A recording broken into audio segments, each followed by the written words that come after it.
Sistemas de controle dos atos da administração. Quem controla os atos da administração? Existem dois tipos de sistema. O primeiro é o francês e o segundo é o inglês. O sistema francês ele também é chamado de contencioso, enquanto o sistema inglês é chamado de não contencioso. O sistema francês não é adotado no Brasil. O sistema inglês é o que se adota no Brasil. O sistema francês é conhecido como sistema de dualidade de jurisdição. Já o sistema inglês é o chamado de jurisdição única. E o que tudo isso significa? Bom, vamos explicar essa parte de dualidade de jurisdição. Primeiro você precisa entender que o sistema francês ele vai ter a parte administrativa e também ele tem o poder judicial. E o que isso quer dizer?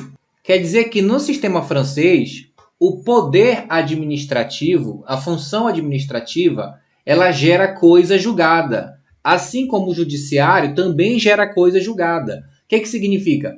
Significa que, uma vez que algo é julgado no administrativo, ele tem caráter definitivo. E quando ele é julgado no judiciário, ele também tem caráter definitivo. No sistema inglês, que é o que o Brasil adota, não é assim que funciona.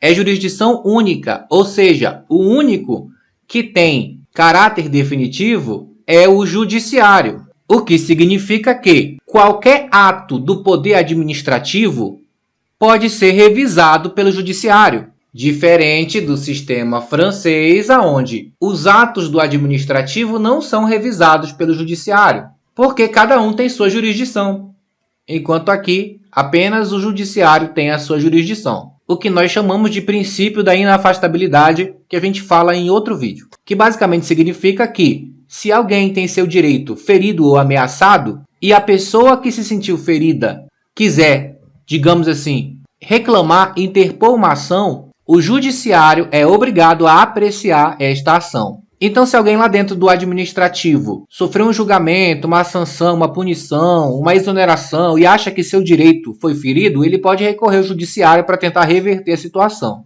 Enquanto se isso acontece no sistema francês, eles não podem recorrer a mais nada porque lá as decisões já têm caráter definitivo.